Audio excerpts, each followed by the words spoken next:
Hello, everyone, and welcome to So Very Wrong About Games, a board gaming podcast about board games. With me is my dear friend Michael Walker. How you doing, Walker? Fantastic, Mark. How are you doing? I'm very well. I am Mark Bigney. I'm your other co-host. A little bit of follow-up from our much commented on episode about updating the canon. And we'd just like to reiterate something we tried to make very, very clear, but a lot of people are just responding online to a geek list that a listener made of the canon, and some people are responding out of context or might not have. There are lots of great games that we both like that don't quite make it to the level of the canon. So there's a whole lot of, well, what about this? What about that? Another one that comes up frequently is, why no Spirit Island? Walker doesn't like Spirit Island. That's why it's not in the canon. That's why I didn't bring it up. The conditions for being entered into the canon are something that we both very much enjoy. The perennials, the things that we keep going back to. And so you can still be very, very excellent. You could even be one of our favorite games. Just doesn't make the cut. Such is the way of things. It was heartbreaking, really. Yes, like when we know it's a game that we like just because it's us. That too. Like yeah. a Xeno shift or a game like that. And Yeah. we don't want to lead people down a wrong path. Wow, that's a strong statement. Like we would corrupt them with Xeno Shift. I maintain Xeno Shift gets a bad rap. I don't think we like it just on idiosyncratic grounds. I would actually recommend it to people, but sure. I respect your reasons for wanting it to get off the canon, because after all, just to reiterate something that I said before, either one of us wields an absolute veto on being included in the canon. So there you have it. Agreed. And plus, I'll take any opportunity to say canon a whole bunch more. So, this is a board gaming podcast about board games. We're going to talk about the games we played last week. We're going to talk about the news and why it doesn't matter. And then our feature game this week, back on crowdfunding, is going to be Through the Desert by Reiner Knizia, a game which I believe is pretty much review-proof. Anyway, Walker, what did you play last week? Mark, we got to play a game called Iki with its new expansion that adds a bridge, Akebono. It adds a whole space. It's sort of Iki is a sort of rondel type game. You're moving around and you're activating all these different stalls, but now we have an extra space. But sometimes we felt as though this, slowed the game down. But I think they added more sandal spaces and more upgrading your innkeeper spaces to sort of offshoot that if we sort of reflected upon the game. It's tough to tell. So Iki is a game where you're putting out these shopkeepers, and part of the dynamism of Iki is that your shopkeepers can retire. Every time certain things happen in the game, they advance up on their own individual age track, and then eventually they leave the main board and just sit on your player board. You no longer need to feed them, and they keep providing their income, but it also frees you up in terms of being able to sign up more people, because you are limited to having 4 cards on the board at any given time, because that's the number of wooden figures you have, and every time you put out a card, whether it's a building, which we seldom do, or a stall, it requires a figure.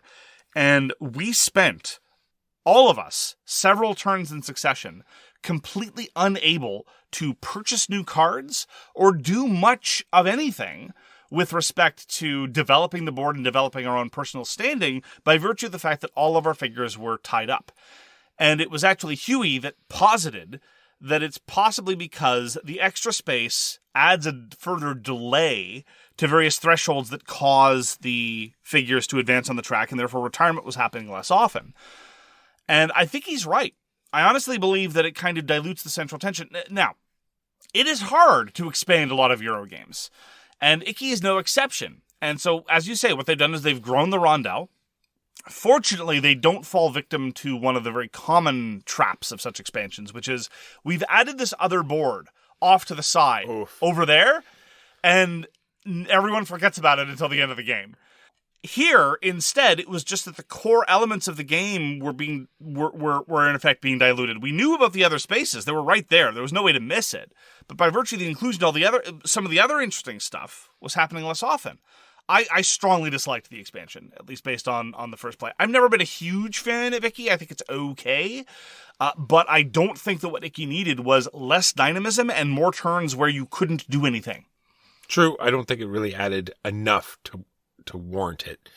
It did add some, like you said, the extra boards, but that was mostly just to clean up. Now there's not just, card pools all around the board. Now they're at like distinct spots. And it did something that sort of It's a Wonderful World did with its extra cards, having a side hand. What it did was it had its own little sort of side pool. So you were definitely going to see the newer stalls than you would the old ones. Yeah, none of us bought any of them. No. And well, one. Yeah, one. And this wasn't a function of them being off to the side. You're right. It was very much there. The distribution was set so that it was introduced. But the thing is, there's not a huge variety in the effects of what stalls do in Icky, which is fine. I don't need every Euro to have a sprawlingly endless list of effects. But you get money, resources, points, or fire prevention. That's pretty much it. And there's not a whole lot of ways to play with those combinations. And so it's somewhat unsurprising that the core game personnel were more than adequate to the task. And so again, I felt that the expansion didn't really add much. I mean, yes, it was nice to have that sideboard to organize everything. That was a pleasant cosmetic upgrade. But as far as the boats are concerned, and as far as all the new cards, I felt it was largely unnecessary. And furthermore, as a consequence of the fact that there was so little action in terms of the stalls, what that did was it doubled down on, I think, some of the less interesting parts of Icky, namely scoring points for fish and scoring points for tobacco, which is just, you get some money and you buy some points. You get some money, you buy some points, You get some money, you buy some points. That's all I did. It doubled down on it because it adds yet another spot where you can buy it. It was very tight in the original game. There's only one place. There was risk involved. You had to be careful to get there before anybody else, because if you missed out on fish on the season, those were the only fish available, or the same thing with the tobacco. But more supply, more places to get them. And so what it ended up feeling was that it made the competitive aspects of Icky suddenly became vastly more simple, while there were more rules-cruft elements. And so I think it just tipped the balance way off in the wrong direction in both ways.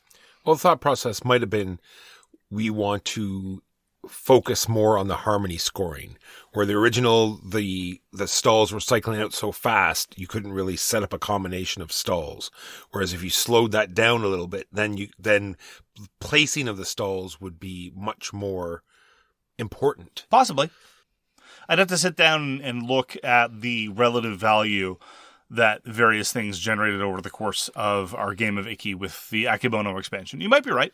Because what the harmony bonus is, at the end of every round, you sort of score the whole district. And depending on how you place different colored stalls, it's going to score a certain number of points. Anyway, as I say, Icky is something I'm perfectly willing to play. I think it is fair to say you are much more fond of it than I am. With whatever little enthusiasm I have about Icky, I felt that the expansion sapped it considerably. So I would personally, next time I would be asked to play with Icky, I would request that the expansion not be included. But of course, I am a member of a society and therefore occasionally have to yield to the desires of others, much as I keep whining that shouldn't be the case. And that's Icky, designed by Koota Yamada and published by Sorry, We're French. I get to play Inhuman Conditions. This is a review copy we got from the designer. Inhuman Conditions is a 2-player role-playing board game that is essentially the Voight-Kampff test from Blade Runner. One player plays as the investigator, and one player plays as either a human or a robot. In both cases, they wish to pass as human, and the investigator wishes to correctly identify whether or not the person is a human or a robot. This is all done through a variety of shockingly effective rules. The robot has a series of conversational quirks that they have to internalize, and every time they're violated, they then have to perform a penalty. And the interviewer knows what the penalty is, but they don't know what the quirks are. And so the job of the interviewer is to ask enough leading questions to try to make sure that the robot is the potential subject is covering as much ground as possible and trying to observe any verbal or behavioral abnormalities that the subject is exhibiting. In other words, it's shockingly evocative of what such a test might actually look like. I suggested, because I was playing with somebody with a improv background and who also does tabletop role-playing games as well as board games, and so I thought he'd take to it very well. And I was unprepared for how good he was at developing a character on very little basis. And the problem was, he pulled one background. Every character has a background. He chose Dean of a Clown College. And he invented this sort of quintessential straight man character who explained that, well, my background is in running small to medium-sized post-secondary institutions, and I just happened to end up at this particular facility, despite the fact that I am told that I have no sense of humor. And he keeps going on in this monotone about how his fellow faculty keep hitting him with cream pies, and he keeps telling them that he doesn't find it funny. And anyway, so I was laughing, but the entire time I thought, he's trying to distract me. I became so paranoid because I started wondering, did he just fulfill the penalty? I don't know. I was too busy laughing at his delivery. It was great. And it's a marvelous production. So this is designed by Tommy Maranges and Cory O'Brien. Tommy Maranges is one of the people who's involved in the Secret Hitler family of designers. There's a series of rotating, and the publishing philosophy behind a lot of these people is that they're going to make everything available freely as print and play, but the retail version that you can buy from them is going to be gloriously overproduced, but nonetheless in a small box. So anybody who's seen an actual copy of Secret Hitler, despite my misgivings of the game, it's a very lovely production. Foil embossed tiles, lovely little envelopes, cool wooden placards to identify who the president and the prime minister are. And Inhuman Conditions is the same way. It comes with actual stamps and forms that you have to fill out as part of the intake process. And a lot of the visual design is great. There's a magnetic clasp on the board. We love magnetic clasps on boards and boxes. It's a really, really great experience. I'm always disappointed that I don't go back to it too often. There's a common failing that some people exhibit when playing Inhuman Conditions, and that is they get too wrapped up in the character and start behaving in very, very strange ways, causing the investigator to make a false positive and believing they're a robot. But they're like, no, I was just leaning into this elaborate backstory that I had written in my head. It's like, well, that's great. You didn't let me know about it, and so I thought you were just being weird. Anyway, Inhuman Conditions, for what it's worth, is probably the best intersection of role-playing and board game that I've ever experienced. A game that was actually brought up by the person I was playing was Fog of Love. Fog of Love, I think, is an example of a sort of collaborative storytelling experience that is better as a storytelling experience than a board game. Because sometimes the quality of the story is at odds with the victory conditions that the board game is telling you to fulfill. I've got no problem with that. I'm not the stinker who's going to sit in the corner and say, well, we should be playing to win. We should maximize. No. By all means, tell the better story if you want to. But what I'm saying is, just like as I constantly talk about in terms of dexterity games, have a fun toy, but I'm going to prefer the toy that's equally a fun toy, but also has rigorous victory conditions and has gamified the fun toy in a superior way. Inhuman Conditions, for my money, is the best intersection of improv role-playing and board game elements in terms of victory conditions that I have yet encountered. It only lasts 5 minutes. The rules are a little crunchy at first, but once you internalize them, things move very, very, very quickly. And it's got a glorious physical presence. And everybody who's seen Blade Runner knows the Voight Kampff test, or at least the principle involved. And so it's marvelously approachable in terms of theme in that sense. Inhuman Conditions is a winner. I'm always sad that I don't get to play it more often, but there's some people who don't like to perform even in that context, and that's okay. It's all right. And it's a two-player game, and it's hard to get two-player games to the table with our hobby lifestyles. But highly, highly, highly recommended. You can check it out online. If you want to give it a try in the print and play version, I highly recommend it. Inhuman Conditions. Speaking of games that are a masterclass of their sort of genre, FlickFleet we got to play. This is a dexterity game where you're flicking the dice and what the dice land on actually matter. And so you have these acrylic ships that you flick around the table as well. And then you place a die on them and you try to flick it at your opponent. And you have to hit their ship without it going off of the table. And I think it's just the right balance of rules grit to dexterity that's out there.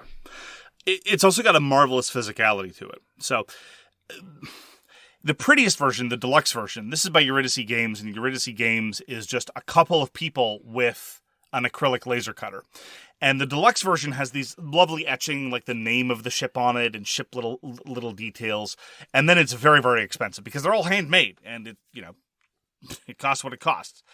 But even in the basic version, the level of physicality that really that really convinced me that they knew what they were doing was the ships, to move them, you flick them, but they have nacelles, they have engine ports. You can only flick them from where the engines are. So there are fighter wings. Fighter wings you can flick from any direction because they're fighter wings. Bomber wings, on the other hand, are comparatively clumsy. You can only flick them from the rear. Similarly, there are slightly more maneuverable ships where the flickable area of the ship constitutes roughly the back third, and then there are clumsier ships that are harder to flick, and it's only along the back. Anyway, subtle details like that as Walker says, hardly any rules grit at all, but nonetheless manages to improve, just as I was talking about, the toyetic factor of the game, as well as the decision space, as well as balancing of different ship types to make them feel different from each other. FlickFleet is utterly marvelous at all these things. The one problem that I have with FlickFleet is that I don't find all the scenarios equally compelling.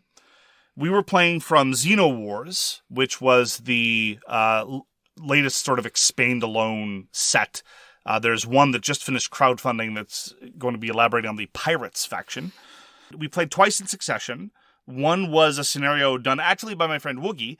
I'm convinced I played it badly, and so I'd be possibly interested in coming back to it. It might be more interesting if I was smart and not stupid. And then I just said, screw it, we're just going to give points and buy our ships. That scenario was much better. Agreed.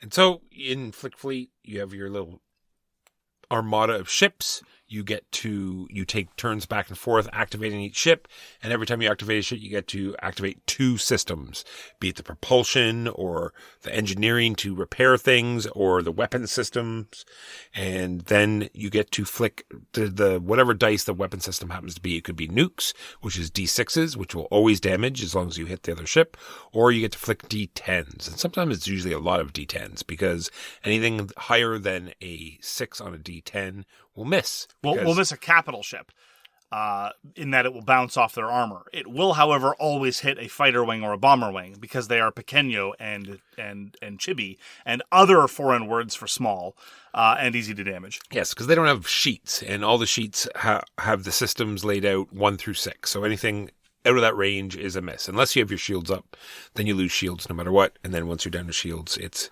time to blow up.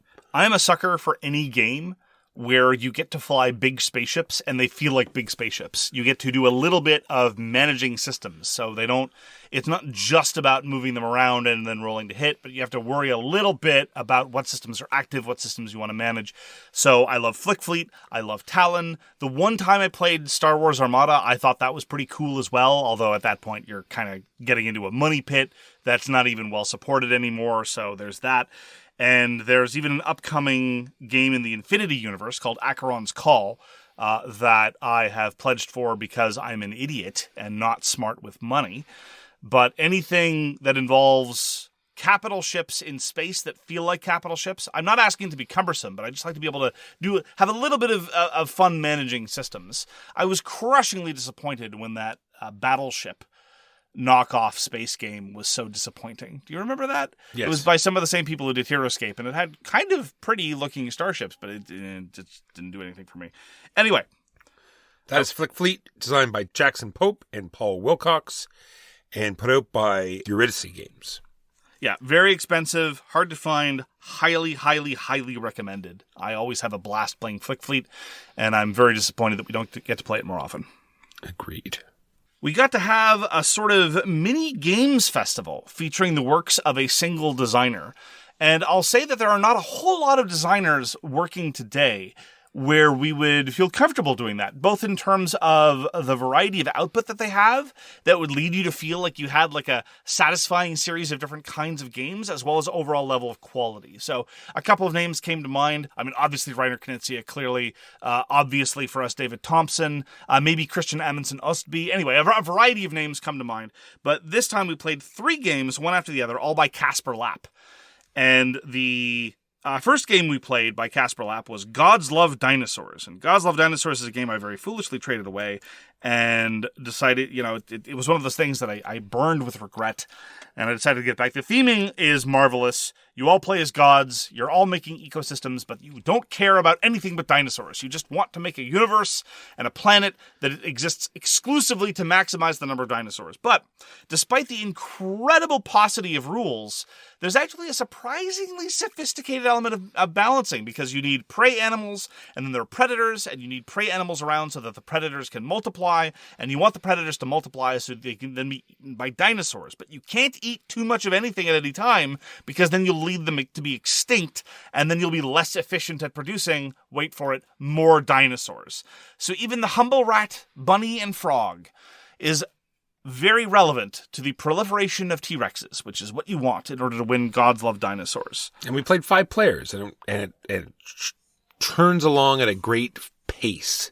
The flow is real, as we say, and you take tiles and you add tiles to your little mini map. And so all of the different little creatures have their own little biome. And when you activate, when a row becomes empty, they activate and they reproduce. And like Mark said, it's this very interesting decision space where you need to eat just enough, and you don't want to lose out on any of the poor little bunnies. And the trade-offs, I find, look, it's not the deepest thing in the world, but I do find the trade-offs very engaging because you have to look at what kind of tile you want, which may come with an animal to expand your biome, or maybe more mountains for your dinosaurs to live in. But by the same token, you have a vested interest in the animals activating in a certain order. It's like, I don't want the bunnies to activate now because either all my bunny spaces are full, or I don't have any bunnies, or what have you. And so maybe I really want that tile, but it's in the bunny column, and if I help empty the bunny column, then the timing is going to be bad for me.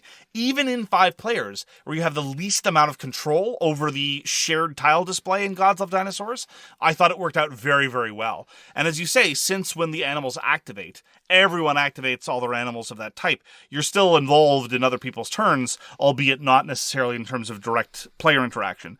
So I would happily put Gods Love Dinosaurs as one of those games that I would take to show to non-hobbyists or in flexible context, because it's got a great theme. The components are nice and colorful, and everyone loves dinosaurs, including gods. It's true. Granted, the theological implications might strike some people as potentially problematic, but look, just open your head and the cosmology makes perfect sense. You open the books, what was it, like 300 years ago there was dinosaurs? Everything will be fine. Yeah, it was in the book of Judith. The book of Judith and Esther. Judith and Esther, little known fact, both dinosaurs. It's true. Yeah, there you go. The other great decision space in this game is you start the game with a dinosaur, and there's also a dinosaur that goes along the bottom of the tracks. Like, so when you activate the track that has a dinosaur on it, then your dinosaur activates. And the number of predators it eats is the number of points. And then you have this key decision to make, and the points are eggs. And there's a key decision to make. Am I going to hatch one of these eggs for when the dinosaurs activate? I get to move around 2 dinosaurs. But it's sort of like a double-edged sword, because both of these dinosaurs must eat or else they die. So you got to sort of balance out how many dinosaurs you have moving around at once. Great little game. Yeah, I highly recommend Gods Love Dinosaurs. I think it can work with pretty much any crowd, any level of hobbyist experience. It's really good. It's put out by Pandasaurus Games. What was the next Kasper Lapp game we played, Walker? We found out that Dewey had not played That's Not a Hat, and that could not stand. So we pulled out That's Not a Hat. It is a fantastic memory game where you think it's not a game until it really is. And once again, had a ton of fun. I'm still having stress dreams about flashlights. I just couldn't.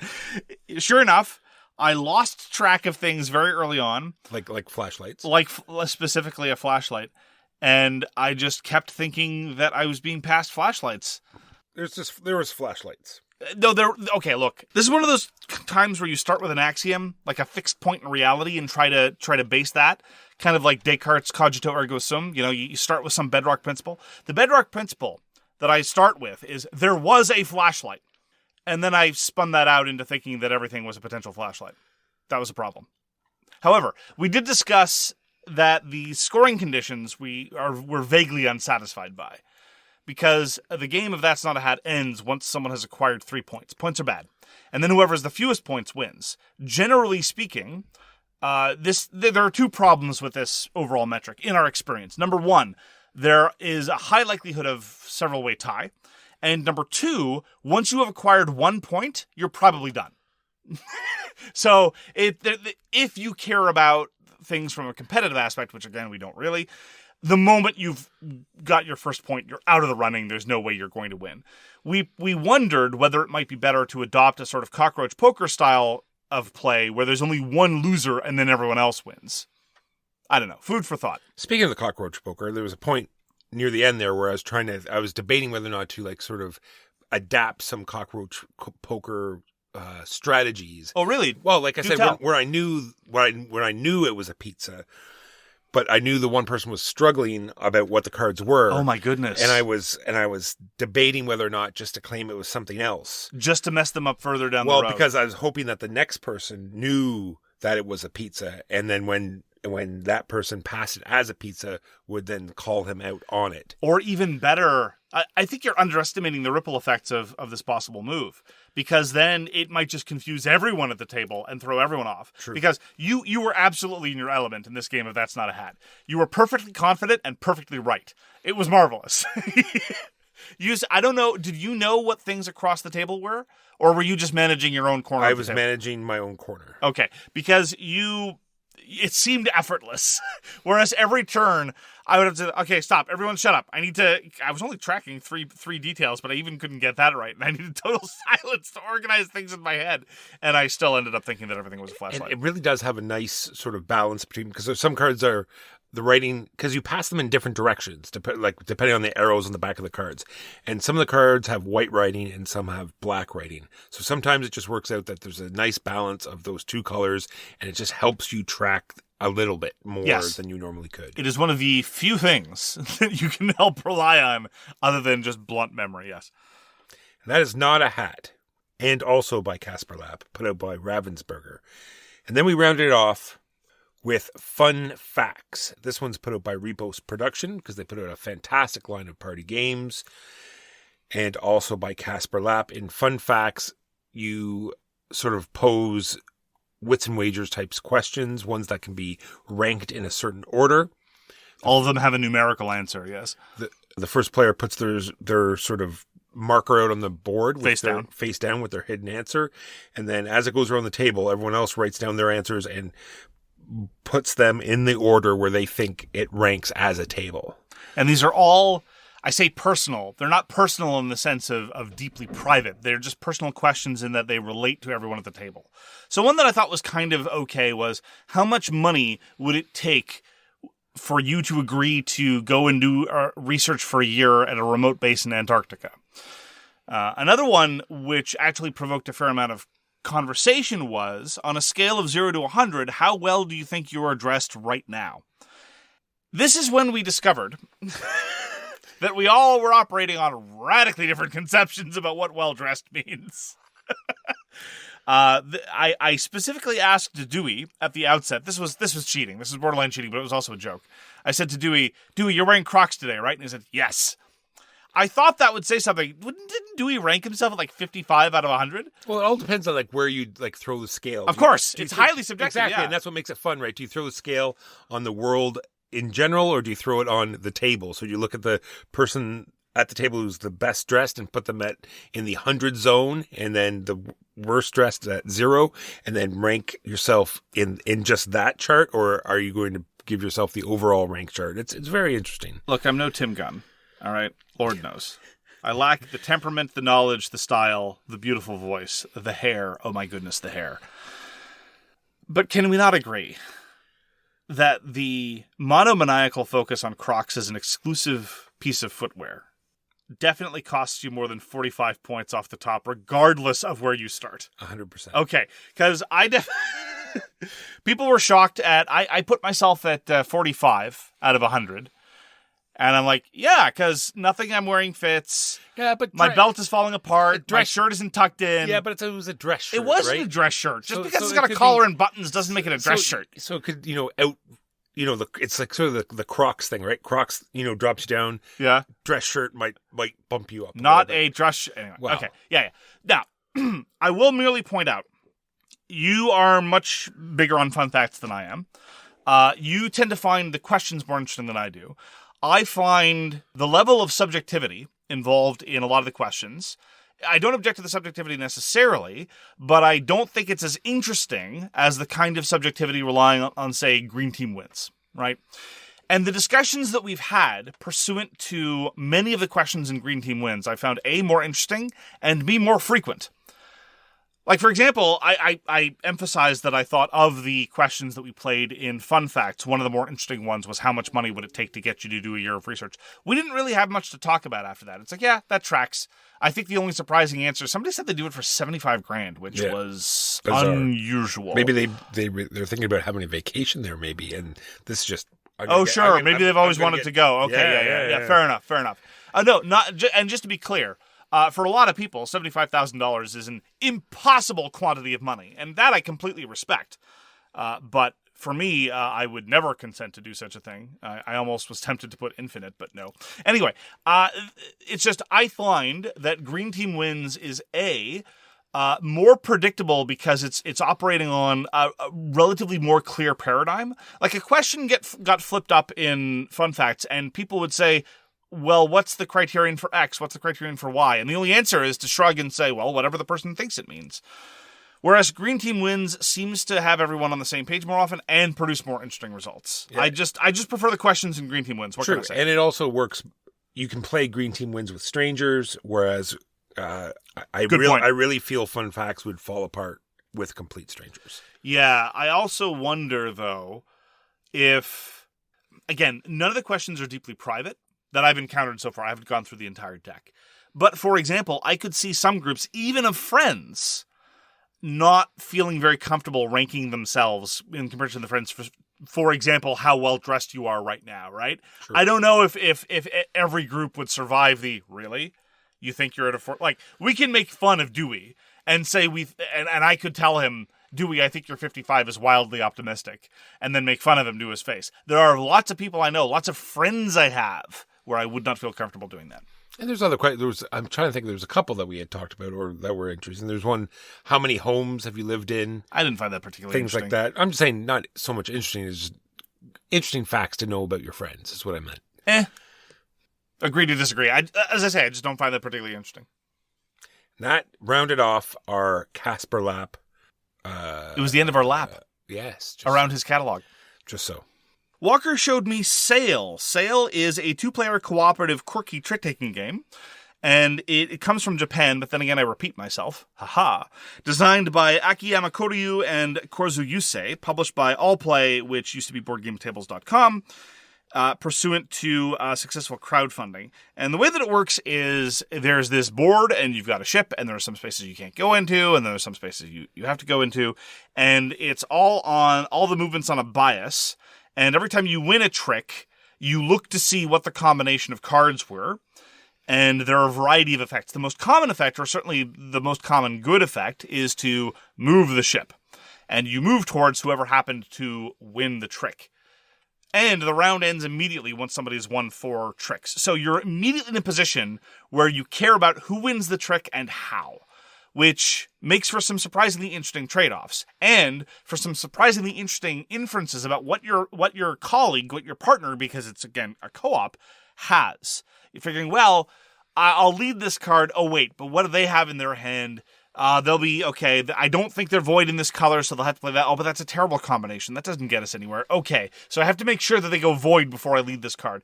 And in other words, the classic sort of trade-offs involved in a trick-taking game, but nonetheless in a very, very charming visual presentation of sort of a nautical theme, and in a very, very tiny box. And like a lot of quirky, clever trick-taking games from Japan, I thoroughly, thoroughly enjoyed it.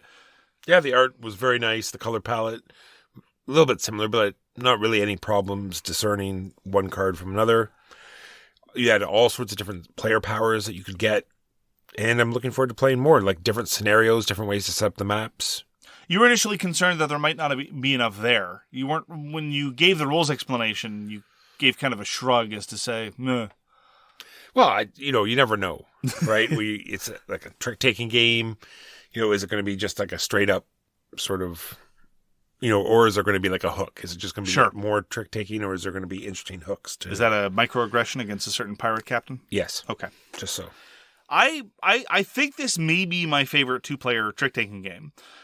I certainly preferred it to Fox in the Forest. I don't have anything against Fox in the Forest, but I just really liked how the map worked and how the timing considerations were so pointed by virtue of the necessity of, like, I frequently in competitive trick-taking games feel that pressure of I need to lose the lead, I need to lose the lead, I need to lose the lead. And the way that is internalized in Sail struck me as very novel and very pointed. And it really required me to make some inferences about what my partner had in ways that I hadn't been made to do in other co-op trick-taking games recently. So, like, you said best 2-player co-op or just best 2-player? I can't remember playing a better 2-player trick-taking game. Gotcha. I still enjoyed Jekyll and Hyde. And even their new one, the Van Helsing one, is very good as well. So maybe I'll have to force you back onto the interwebs to play those. Well, no, I've played Jekyll and Hyde a couple of times. I like it, but I prefer Sail. I haven't tried the... I'm sorry, you just said what it was. Van Helsing. I have not tried the Van Helsing one, but I am curious. And is Van Helsing on... It is on BGA. BGA? That online gaming provider. Okay, let us cut the subtle code language that is very, very difficult to penetrate. Is it on alpha or is it not? That I'd have to check. Okay. And there's a Scotland Yard one that I have no idea about either. All by Mondo as well. So all by the same. So I'll need to check out that one as well. I've enjoyed all of them. I am endlessly pleased by these quirky little trick-taking games. I think it's somewhat telling that I've never really felt the need to go back. The one that's probably crawled into my head the most is Ghosts of Christmas. Not co-op, not two-player. Just in terms of how it breaks open your brain and the timing considerations cause you to get completely overwhelmed, but in an enjoyable way. But I am looking forward to going back to Sail. I would happily play Sail again. So on the subject of playing games from the same designer, this Saturday we streamed 2 games by Reiner Knizia. One we'll be talking about later, and the other was Sunrise Lane, put out by Horrible Guild. And it is a later Reiner Knizia game. It was put out once before as sort of a reprint or re-implementation of a game. Yeah, it was originally Rondo. And so on your turn, you're either drawing cards or you're playing cards. And you can play the most cards you can have in your hand would be 5. And then there's this grid of colored squares that have numbers, they look like dice. And so there's numbers 1 through 5. And you need to trace a path because you have colored cards in your hand and every card must be adjacent so you have to trace a path because if you play a blue, then the next one has to be adjacent to that blue one. And you're putting out houses. And depending on how many cards you play, if it was a 5 square, blue square, and you played 2 blue cards, then you'd get 10 points. 2 times 5. So you're just checking out the map, deciding where to start, that you're going to maximize points with the colored cards you have in your hand. Sometimes it was quite random because you just happened to draw the cards you needed, or someone just opened up a part of the map that let you score a bunch of points. But you sort of have to anticipate what you're leaving, because every turn you can just discard any color to put in a park. So say at the end of your turn, you're ending your turn and you're leaving open a 5 or a 4. You can just discard one of the cards that you couldn't use and then cover that space with a park so you're not leaving it open for someone else. And then at the end of the game, there is scoring for tallest buildings in some districts and the most houses in some other districts, and the biggest group of biggest group of buildings. And it was perfectly fine. For the time it took to play and teach it, I thought Sunrise Lane was perfectly charming. I'm beginning to suspect that Reiner Knizia has a problem or an objection to the 6 face on the standard die. Because he's made a whole bunch of dice games where there's no 6. Instead, there's something else. And now you're saying he had all these dice pictures and he tops out at 6. Tops out at 5. Tops out at 5 and precludes the 6. I think he may have a problem with I think he just doesn't like the 6. Maybe a 6 kicked his dog sometime. The only exception, actually, where instead of omitting the 6, he omits the 1 that I can think of offhand, I'm sure there are tons. He's designed so many dice games, is Llama Dice. There's ones in Llama Dice. Remember, all the dice are different. Oh, you're right. I'm very sorry. It's okay. Okay, I'm just going to edit this out so I don't sound so stupid. That'd be a good idea.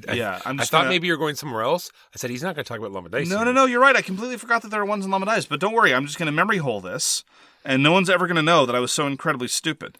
Yeah, there we go. I'll just cut it out like that 10-minute digression that you had before about Ottomans. Nice. I don't know why you spent so much time talking about footrests. I kept trying to stop you. I just really like them, Mark. Okay, that's fair. I got to play some more Sky Team on Board Game Arena. They sort of added more missions that you could do. So I jumped on with our good friend Sam, and we ran through some of the new missions. Sam from Board Game Duel. Just so. And it was great. It was a slalom through the mountains with no engines. We were just gliding. I don't think you're supposed to slalom commercial jetliners. And of course, the runway was completely iced over. And so, it led to and so when the engines are stalled out, you normally get to play 4 dice. So now you only get to play 3 dice a turn. Ugh. And you normally have breaks that you must, you want to get right to the end. But now there's 2 spaces for the dice, and both players must put those dice in the same turn. Oh, wow. So a 4. It was a already 3, a hard to get 4, the brakes yeah, activated, but that's exactly. Yeah, wow. Yeah, so it was lots of fun. We managed to do it. Good. And yeah, I'm just enjoying Sky Team every time I play it. It is a great cooperative sort of hidden information game. You know, with all these great 2-player games, especially a lot of quick ones that we could cycle through, we need to choose a couple of people in our acquaintance and just find a way to deeply offend them on a personal level. Agreed. Because uninviting people seems rude. But if we could like somehow shock them to their very core and make them hate us, that I think would make things easier. We've insulted their mothers on a great number of occasions. I know. And it still does not dissuade them from coming. The creepy part is when they agree with us. I know. Weird, Yeah. right? Those were the games we played last week. And now a brief break while we pay some bills. This week's episode is brought to you by HelloFresh, America's #1 meal kit. With HelloFresh, you get farm-fresh, pre-portioned ingredients and seasonal recipes delivered right to your doorstep. Fall is my favorite season, but let us speak truth to power and proclaim that seasonality goes way beyond pumpkin-spiced everything. And with the chef-crafted recipes from HelloFresh, you'll get all the flavors of fall direct from the farm for peak ripeness that you can taste. Cooked in less time than it takes to get delivery. Between family, 2 jobs, reading rules, and playing games, you tend to fall into the same meals over and over again. Well, not with HelloFresh. And with 40 exciting recipes every week, HelloFresh has you covered. You can save money, save time, get to enjoy cooking, and eat better than some frowning lordly dude you need to impress, all with HelloFresh. Go to HelloFresh.com/50SoWrongGames and use code 50SoWrongGames for 50% off, plus free shipping. That's HelloFresh.com/50SoWrongGames, code 50SoWrongGames for half off plus free shipping. And now back with some news that doesn't matter. Mark, we like dexterity games. Do we ever? We have played Tokyo Highway. Yes. We haven't played it a lot, but now there's going to be an expansion called Rainbow City. This is put out by Itten, so maybe this will get it back to the table for us. Who knows? You liked ICECOOL. I was kind of chilled on it. I see what you did there. That was some top-class wordplay. I know, that's why we're called professionals, Mark. So it's called ICECOOL Wizards. So they added some sort of card system in there, and now you're wand-wielding penguins. So okay. It's sort of a standalone game. I'm still waiting for Iron Forest. I'm beginning to suspect that it may be approaching vaporware. Could be. Yeah. So the ICECOOL's by Brain Games. So Gaia Project, they promised expansions a long, long time ago, but once again, the news is out. They say released late 2024, we will finally get a Gaia Project expansion. Do you know what's going to be in it? No. Well, it passes any prologue if it's like the various expansions they've done to Terra Mystica. I suspect it's just going to be more races, factions. Yeah. More races, maybe some funky map tiles to sort of mix it up, maybe. It's a good point. I mean, it is more modular. They can mess with the map if they want to. I'm still vaguely curious and cautiously optimistic about Age of Innovation because every modification of the basic system has brought the fundamental game system closer and closer to something I quite like. So Terra Mystica I was frustrated by in a number of ways. I preferred Gaia Project, but it didn't quite get me there. I completely forgot the generic... Age of Innovation? No, Age of Innovation is the latest one. Okay, yeah. But there was a previous... Was it Terra Incognita? Oh, just Terra Nova? Terra Nova, thank you. See, the titling definitely could use some work. Terra Nova I enjoyed more than Gaia Project, and maybe Innovation will finally, on the 4th try, be things like, now, I forgive you for your tracks. We love Devir games. They have one that the artwork is really appealing to me. It's going to be coming out soon. Soon means who knows when. It looks like a smaller box game. It is called Sand. It looks very interesting, Mark. Okay. I hope you enjoy it. There are a lot of reprints on crowdfunding right now that strike my fancy. One of them is by Alley Cat Games. They're going to be reprinting Calimala. We've talked about this before. This is by Fabio Lopiano. It is one of our favorite Fabio Lopiano designs. I probably prefer it to Autobahn. Walker probably prefers Autobahn over Calimala. But whatever, we like both of them. Fabio Lopiano puts out interesting games. And Calimala was the first one that brought him to our attention. They've redone the graphic design. I think, again, it looks very nice. And I am hoping that this gets Calimala into the hands of more people. And Alley Cat is thus far been a solid publisher, and I'm happy to support them on crowdfunding. Hey, you're telling me how excited you are for the neoprene mat. I am not. That is a lie, Walker. That is, see, there's a truth of the matter, and you have deliberately said the thing that is not true. That is what we call a lie. Call it content. I don't. I stand corrected. The other reprint that is currently on, although we're going to be talking about this more later, I suppose, is from Allplay, again, the new branding of BoardGameTables.com, which is Through the Desert, which is being reprinted, along with 2 games that are being published for the first time, A Message from the Stars, which is a deduction game, and Switchbacks, which is a tile-laying game. There's some expansions. I don't know. Yeah, we'll talk about that later. Yeah, we'll talk. Okay, we'll talk. There's 4 sort of modular expansions. Speaking of crowdfunding, there's another like sort of double project. This is called My Favorite Things and the String Railway. This is by Play for Keeps. I'm mostly interested in the My Favorite Things. So everyone sort of makes a deck of trick-taking cards. So Mark could have his favorite sci-fi movies. I might have my favorite Seinfeld characters. And I rank them, 1 through 5, and then the one I hate. So we now have made our own, not our own decks, but we each have made decks. Now we all pass our decks to the right, but they have no idea. Like in behind the cards, it will show our rank, but they won't be able to see them. So now we have the hand of the person's cards, and we sort of have to play them, trying to guess on which ones are their favorites and how they're ranked. Right. And so I've handed Edge of Tomorrow to somebody. They don't know how much I like Edge of Tomorrow. They just know that it's ranked somewhere in my favorite sci-fi films. Edge of Tomorrow is great, by the way. I guess it would depend on what other movies I wrote down, but exactly. If you haven't seen Edge of Tomorrow, you should see Edge of Tomorrow. I agree. Yeah, Tom Cruise. Wow. Well, more Emily Blunt, but sure. True. It's a movie I've watched twice. Anyway. Yeah, I watched it several times. Great movie. And a game, once again, that I have so much information on. Diablo, Mark. They're going to come out with an actual Diablo board game. Really? Yes. So fascinating. It's going to be one of these like sort of dual releases, the role-playing system and a tabletop board game at the same time. Huh. Who knows when? Who knows how? Diablo. One of my favorite quirky designers from the Avalon Hill days, Richard Hamblin, was notorious for having made a game called Magic Realm, a game that has thus far had 3 different rulebooks, the shortest of which was 42 pages, as I recall. The more common rulebooks are in excess of 70 pages, and even then there's some disagreement about how the game is to be actually played. I have a great deal of enthusiasm for Magic Realm. It has been largely obsoleted in modern gameplay by things like Mage Knight or even other fantasy games that are, say, slightly more transparent. But having internalized the system, I have a certain degree of enthusiasm for its odd eccentricities. And another group of people that has an enthusiasm for its odd eccentricities are the people at Mr. B Games, who are currently crowdfunding a game called Dragons Down.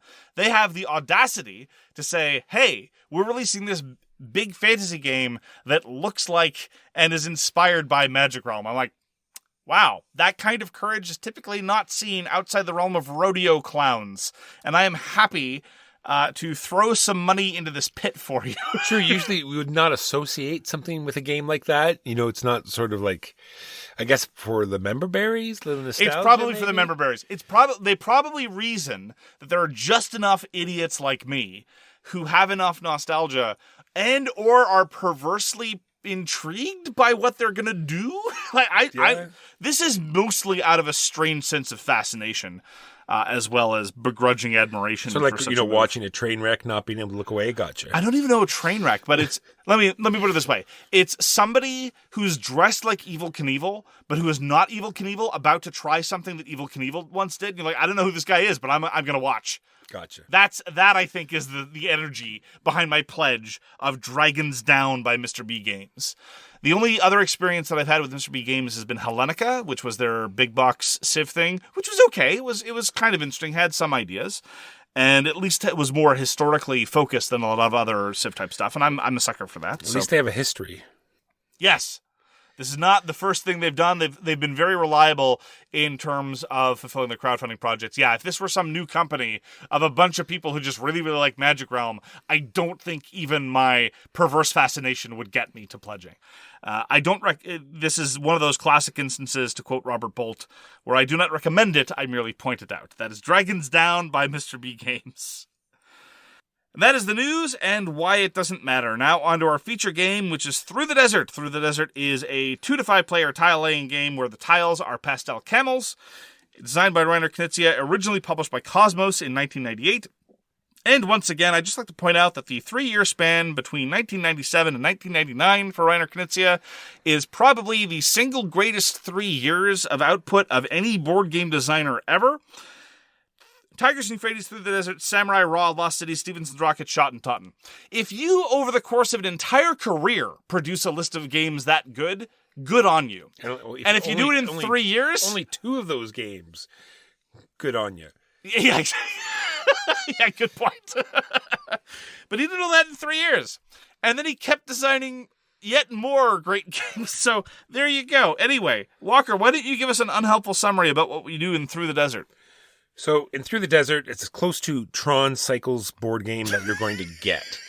So the board is seeded. It's a hexagonal board. It's seeded with all sorts of little mini oasis pools and palm trees. And now you all have 5 leaders out on the board each, all different colored camels. And they're all spaced out.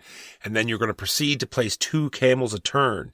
And you cannot place, if my green caravan's over here growing, you cannot place a green camel next to it because then we won't know who that camel belongs to. Well, also because in the rule book it says you're not allowed. True. That's actually more why you gotcha. In the book it says you can't. Yeah, thanks. No problem. Thanks. I'm here for And so this is what the whole sort of game is about. It's very much like its spoiled sister that will come out later, Blue Lagoon, and a lot like Barony, where you're going to force plays. Spoiled sister? I don't know. What do you want from me? Very much like Blue Lagoon and Barony, where you're forcing the play of your opponents. You're threatening an area, you're forcing them to make a play there, so you have more opening somewhere else. I love that type of play. That is Through the Desert. Through the Desert is Reiner Knizia's... Well, people often ask him what's the favorite game of yours that you've designed, and he typically gives some sort of prevarication or some kind of attempt to change this subject. Well, they're like my children. I love them all. But he eventually, in many interviews, circles back to Through the Desert. He's done this a couple of different times where he says, I think it's the one that he says it's most like life, in that you have all these pressing priorities, but you can only do so much.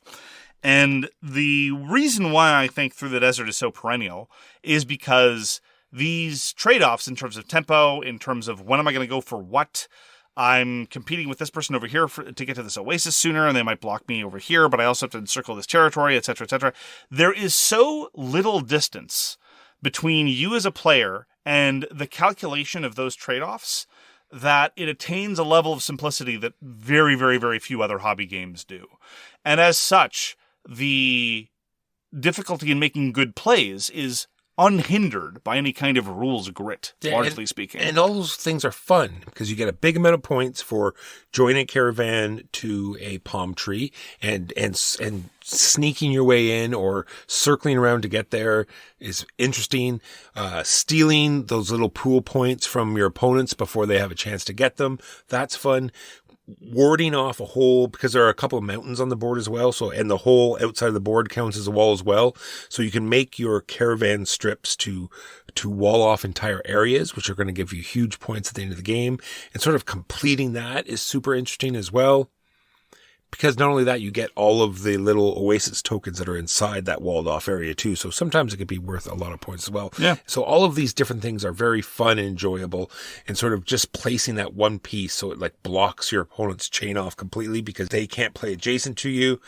And because when you have 4 or 5 players, there's so many camels on the board. It's super fun. And on that topic of player count, I think it scales really, really well. 5 is not ideal because when you play with 5 players, each player has to not play in one of the camel colors. And that kind of is fine, but it can lead to some endgame shenanigans, because the game ends when a kind of color of camel is exhausted. And it is unfortunate to be that fifth player and to say, oh, well, the game's probably going to end when... See, I'm going to name one of the colors of camel here, but we can have this discussion later. What the different colors are called is a matter of great controversy. I have some opinions, and we can talk about that. I'll say peach. The peach camels are going to determine what ends the game, but I'm not playing in peach, so I guess I'm the guy who can't end the game. Now, that's a mild problem. Other than that, it scales real well because the board gets bigger or smaller in a very simple way. You reduce the number of camels for lower player counts. It's because of the rule simplicity, the visual and tactile appeal of the plastic pastel camels, which has been a constant throughout all of the editions, and that flexibility in terms of player count that has made Through the Desert one of my go-to gateway games for a very, very, very long time.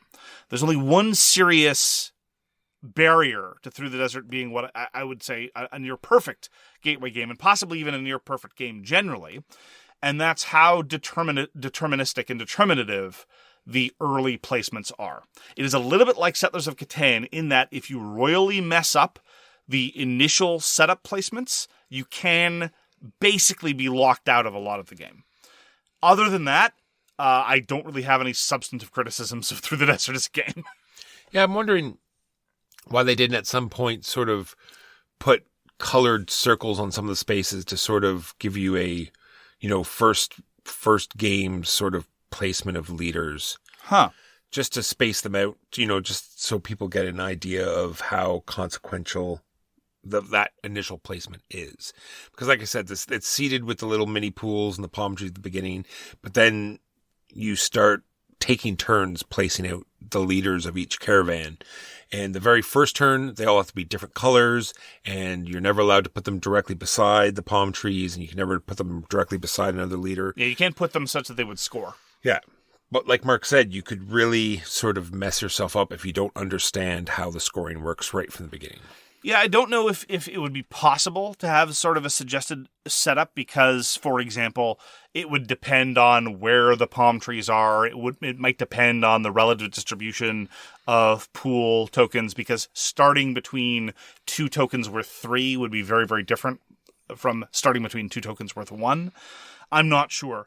I think it's a price worth paying. I mean, there are certainly heuristics that you can tell. It's not arcane. Again, the simplicity of Through the Desert is such that you're not going to be worried about people fundamentally misunderstanding the rules or not anticipating how bad the cycle 3 income phase is going to hit you unless you've sufficiently diversified into cotton or something like that, right?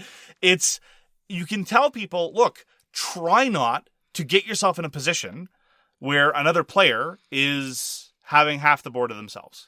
Exactly. Like there are rules of thumb that you can very easily apply. It's also the case that as I've constantly said on this show and on this episode and other cases, I don't really care about victory too much. And for new players, so long as they're able to do something, it's not like they're going to get blocked out of the game in terms of actual play. They're never going to be in a position where they're like, well, I can't add a camel here. I can't add a camel there. It's just, it'll be less optimal than it might have been otherwise. And some other joker across the table is going to be rolling in points. As I say, it's not a huge deal. It's just the biggest salient criticism I have of a game that is near perfect and borderline review proof. It's so simple and effective that there's not a whole lot for me to crawl into and critique. Elegant would be the word. Absolutely. Elegance personified. The other thing that new players might want to look at is when someone's blocking off a large area and they're using a particular color, say green, you might not want to also do the same thing with the same color. Do you mean detergent? Detergent, just so. And because that color will disappear too quickly and the game will end and one of you will not be able to finish your giant wall. Or did you mean lime? It could be jelly lime. I'm not sure. Yes, it because could be mint toothpaste. A common naming convention, for what it's worth, is sweet tart flavors. Because the shade of the pastel camels resembles sweet tarts, but then there's one left over, which is kind of a bluish green, and which was initially suggested by a friend of mine to call it detergent. It could be root beer. You remember there was those sweet tarts, a weird brownish color? They were the root beer ones. Yeah, but they're not sort of bluish green, they're brown. Anyway, I know they wanted them to be brown. There's a fair amount of controversy in terms of what to call the various ones. And I applaud the fact that the new printing by Allplay is going to maintain the pastel camels. For what it is worth, from the pictures, I actually kind of prefer the stubby ones from the older editions, because despite the fact that it's been published by Cosmos and Fantasy Flight a couple of different times, and then there was the Windrider thing, it's been a whole, it's been in and out of print over the course of the past 25 years. The pastel camels have remained a consistency because you need 5 different player colors and you need 5 different camel colors, and all of those colors have to be different, because you can't have any duplication with respect to that. And typically the response is in pastel camel. And I can comment that a lot of the editions have been multilingual. And as a consequence, if you want to find out how to say pastel camel in 8 different languages, let me tell you, Cosmos and Fantasy Flight, circa early 21st century, have you covered. It's true. And they do look a little more realistic. And I like how... The new ones, yes. The new ones. You can package the old ones up nicely. They're almost like tokens because they're so bubbly and bulbous and... Yep. And balloon-like camel. But they're nice to play with. There's a great tactile appeal. There's just enough detail. Yes. Whereas these ones could get tangled up and take up too much space and maybe detract from, maybe even tip over, which the other ones would never do. It is in point of fact the case that Through the Desert is so simple and so well done that my friend Woogie and I used to make jokes about ways to ruin it with expansions. Our favorite one was converting it to an action point system where the facing of the camels mattered in the hex sides. Nice. Where every turn you would get 60 action points. Placing a camel would cost 30. So in your traditional turn, you would place 2 camels. But you could sacrifice one of the camel placements to reorient your camels. Each camel hex side shift would cost 1 action point. So you could place 1 camel and rotate 30 times. We never really got to the point of speculating what the camel facing would do. But that's as far as we got to ruining it in that version. We ruined it in a number of other ways. We never played things this way. But there's a reason why we were tempted to think of elaborations, which is why I'm so skeptical, perhaps unreasonably so, of the various expansion modules. Well, some of them are basic, games of this ilk, right? In Through the Desert now, you only have to touch the palm trees in order to score them. Now with the salt mines, you have to connect 2 points together in order to get some points. Yeah, I mean, I'm okay with the... It's strange because I look at the Amun-Re 20th Century Edition, right? And it had a whole bunch of expansion modules. One of them was designed by Reiner Knizia, and it was the expansion module to make the game more playable with 2 and 3 players. And by some accounts, it does a passable job of making what used to be a 5-player only game into a game that scales slightly better. But I will say that the redevelopment work, in terms of changing a lot of the cards, I think makes Amun-Re a much tighter, much better game. You can't really redevelop Through the Desert. Ain't no room there. What are you going to do? Make the way, introduce a 4 Oasis chit and call it a day? I don't know. I'm glad they didn't feel the need to do that for what it's worth. But I seriously don't know. Like, why bother introducing more scoring criteria or different scoring criteria when okay, I know why they bother. I was going to say, well, Mark, you see. Yeah, okay. Some people own Through the Desert already. Yes. And they need those people to buy a new copy of Through the Desert. You're right. Ashton answered. I was asking a stupid rhetorical question. I appreciate you disabusing me of my naive ignorance. Suffice to say, my skepticism is very, very high.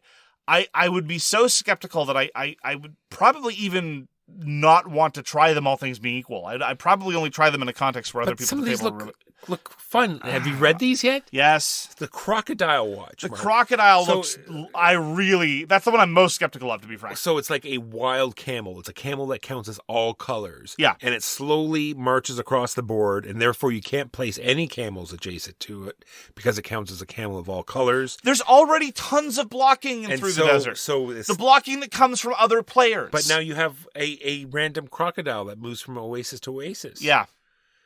I don't know. You see, a game like Zuvadis, where you have a groundskeeper that is controlled by the other players, which is grist for deal making, that's fine, right? But in the context of Through the Desert, where there's already tons of blocking by other camels and by other people, and where you have to think, is that other player going to make that move? Are they going to cut me off? I'm much rather a fan of that than some weird crocodile that just marches across the board by itself. We've had all these other like roll and write and area control games come out after the fact that have all these like Kingdom Builder and all these other things that have these interesting scoring conditions. And so they just want to add these in, like rival nomads, right? So now there'll be more scoring positions for having your camels on the outside of the map or in different, No. If you spell out your name with your camels, you get bonus points, all sorts of interesting If they're things. all facing Mecha, yeah, sure. Exactly. No, they might, look, it's conceivable, it's possible. I just don't think it's likely that any of these would make Through the Desert better. As you've already identified, the tension and trade-offs exist from the jump. In point of fact, I can't even think of a game that is even remotely as simple as Through the Desert that has the same sense of arc, right? There's a pretty clearly defined beginning opening game where you're snatching up those oases, you're getting to that oasis before someone else can, to the palm tree before somebody else can. You're cutting somebody off because you realize you can. Then the mid game happens. You go for the slightly more distant things. You maybe start thinking about how you're going to close off areas. And then the end games happens. And now suddenly you remember, generally speaking, this is the way I'm sure more experienced, more expert players would do this from the start. They do this. Wait a minute. There are 10-point bonuses for having the most camels of a given color. I've got 9 grape and someone else has got 8. I've got to defend my grape advantage. You don't need other scoring conditions, I don't think. Agreed. I can just imagine that it's like you've played some clever moves to get your wall a certain size, and then this crocodile marches along, and you can't finish the wall, right. And then the game ends before, and then, it would be... Yeah. It'd be awful. Yeah. So, suffice to say, if you haven't played Through the Desert, there are tons of copies floating around in the secondary market. And any edition is worth playing. Any edition, any language, because it's language independent. If you can't find or don't want to find or you wish to support the new Allplay edition, by all means do so. It seems like a fine new edition. I can have my aesthetic preferences and I can have my skepticism about the expansions, but you don't have to get the expansions. You don't have to play by the expansions. That's right. And I'm very glad that someone has brought it back to print because contrary to some other individuals, I don't share the faith that if a game is good enough, it will necessarily be reprinted. I've seen far too many things stay out of print for far too long to believe with a naive assurance that they will always come back to the market. I'm very much afraid that in the contemporary Eurosphere, or the contemporary hobby sphere specifically, that a lot of these redesigns are going to get unloved. Because again, maybe people want more scoring conditions, even in a game that doesn't need it. Maybe it's the case that just because it's old, it'll be looked down on. I don't know. I don't want to cast aspersions on my fellow hobbyists. Maybe they have more of an open mind than I do. It's just any time there's a product that's coming to market that I think deserves to succeed, I get nervous about whether it will.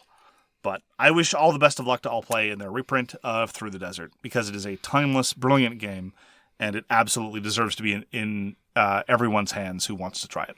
Agreed. That's going to do it for this week. Thank you very, very much for joining us for So Very Wrong About Games. If you'd like to get in touch with us, you can find all our contact information at sowronggames.com/contact, and we read everything you send us. Thank you again for deciding to spend some time with us. We hope you take care, and we'll see you again soon. Peace! And yeah, we're putting Through the Desert in the canon. Yeah. You've been listening to So Very Wrong About Games, produced by Michael Walker and edited by Mark Bigney. Special thanks goes to What Does It Eat for generously allowing us to use their most excellent song, FOS, as our theme. You can find them at whatdoesiteat.com. You can reach us by email at soverywrongaboutgames@gmail.com or on Twitter at SoWrongGames. Thanks very much, see you next time, and always, try to be right, but remember you are so very wrong.